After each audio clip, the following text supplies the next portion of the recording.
Yo, what is going on, y'all? V-Rob here. Today what we got going on, as you guys can see by the title of this video, we'll be talking about Zion Williamson and the latest update that we have heard about his injury. Now, obviously, starting back, Zion Williamson got surgery over his torn meniscus in his knee in October of the 21st, the day before opening night, y'all. So me, along with huge NBA fans all around the world, were expecting Zion to play opening night against the Toronto Raptors for the ring ceremony game, and he did not play. His timetable, like I said, was 6 to 8 weeks, and it's already been 9 weeks, y'all. But it really hurt me because looking at what Zion did in the the preseason was amazing. He played 4 games. In those 4 games, he averaged 23 points per game along with 7 rebounds. He shot 71% from the field. So he was very dominant. He got by his defenders. He was making shots. He was making some mid-range shots as well. He even made a few threes, y'all. So he looked very good. He looked like an NBA All-Star, averaging 23 a game in the preseason. Obviously, those were against, some second league players, some G League players. So we have to put into account how dominant and how good he looked in the preseason against pros. This is not the first time this calendar year that Zion has faced an injury like this, y'all. Starting back in the Summer League in July, he only played 8 minutes in his first game in the Summer League against his buddy RJ Barrett on the New York Knicks.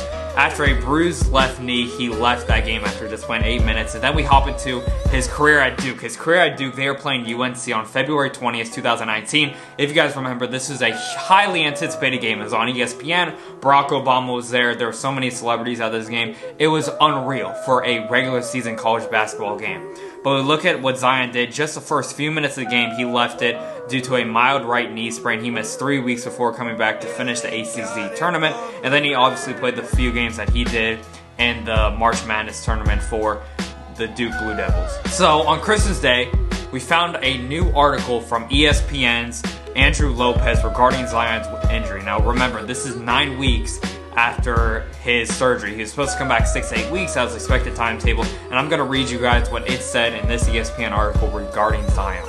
Zion said the Pelicans are trying to tweak small matters in how he walks and runs, working on the kinetic chain of his body. In the past week, Zion has slowly started working on his way back. He has done individual shooting drills and group drills, but has not gone 5-on-5 or even 3-on-3, only 5-on-0 drills. After the Pelicans have finished a shoot-around or practice in the past week, Williamson has stayed back with a group of coaches and staffers and worked for anywhere from an hour to 90 minutes working through plays and running up and down the court. Asked about Williamson, Pelicans coach Alvin Gentry, who I am a huge fan of, said he is making progress. He is in rehab, he is doing everything that he's supposed to do, and he's moving forward together toward playing.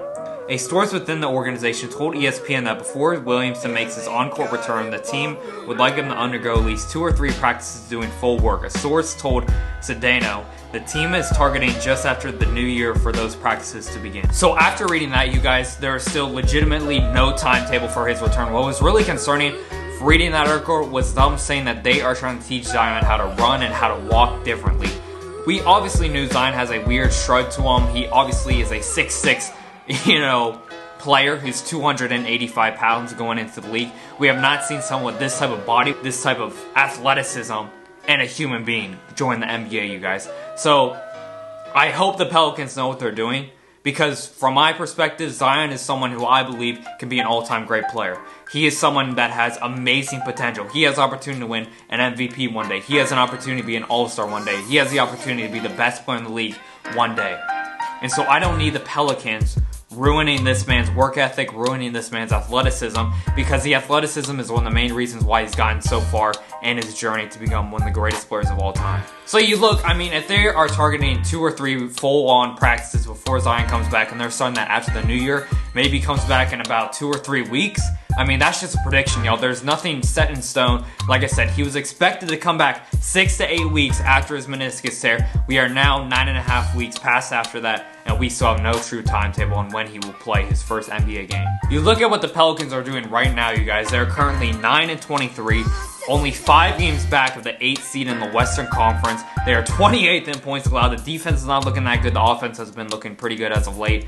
Looking at their top 2 scorers, Brandon Ingram has been playing absolutely amazing. 25 points per game, 7 rebounds per game, 49% from the field, 41% from 3, and 85% from the free throw line. He played really well on Christmas Day. He had 31 points, shooting 7 of 9 from 3, and they had a really solid win, a 112-100 win over the Nuggets. on the road in Denver. And then you also look at how well Drew Holiday's been playing, 20 points per game along with 7 assists, a very, very underrated guard. So they've been playing well. They're on a 2-game win streak, you guys. They just had a really good win on Christmas Day. My big question is, do you bring Zion back at all? Like I said, they are only 5 games back of the 8th seed in the Western Conference. They're currently 9-23. But you look at, let's just take a look at an example, the next 19 games. I don't know why I chose 19, but it looked like a very tough stretch. You look at their next 19 games, starting off Saturday, December 28th against the Pacers, and ending February 4th on a Tuesday against Milwaukee. Those 19 games right there, y'all, what a tough stretch. You got games against the Pacers, the Rockets, the Lakers, the Jazz twice, the Celtics, the Clippers, the Nuggets, the Rockets again, and ending with the Milwaukee Bucks. You look at the schedule, you guys, and looking at it, I'd say there's about 7 or 8 games that they could definitely win. So that would put them at a record of 8-11 in those 19 games, and put them with combined of the record they have now of 17-34. 17-34 with about 31 games left. Will that get you close to the playoffs? In my opinion, it will not. And when you get to that point, say Zion misses another month. Say he comes back around the time that you're about 17-34. Is it worth Zion coming back to play the last 2 months of the season when it really doesn't mean anything, especially if you're so far away from the playoffs? But if they play well in these next 19, say they win about 12 or 13, they finish 12-7, you then get to a record of 21-30. In my opinion, how the West is shaping out right now, there's about 6 teams that are definitely making the playoffs. Then like 7 through 14 can all make the final 2 spots, you guys. So if they're in a position where they're just 5 games back, do you bring back Zion Williamson? Because he cannot win Rookie of the Year, in my opinion. If he just plays less than half of the year, there's no way that we'll give him Rookie of the Year. But can he help this team take that next step into a playoff contender? Brandon Ingram has been playing very well. He's been looking like a very young version of Kevin Durant on the offensive end. Lonzo Ball has been looking pretty good. Scored in double figures 4 of the last 5 games. You look at Drew Holiday, who's been playing very well. You look at JJ Redick, who's been averaging 15 a game. You look at this team, you guys, and if you put in a Zion Williamson with a Jackson Hayes, the athleticism is there, and he can also help them on the defensive end. He was a very good defender at Duke. He was a really good defender in the preseason. He can help on both ways, y'all, and this is a really solid team in transition as well. If he can come back within the next 2 weeks, I say you do. If he cannot come back in a month, you have to see where the team is at. If the team is like 10 plus games back from not making, or from the 8th seed, I don't think you bring them back.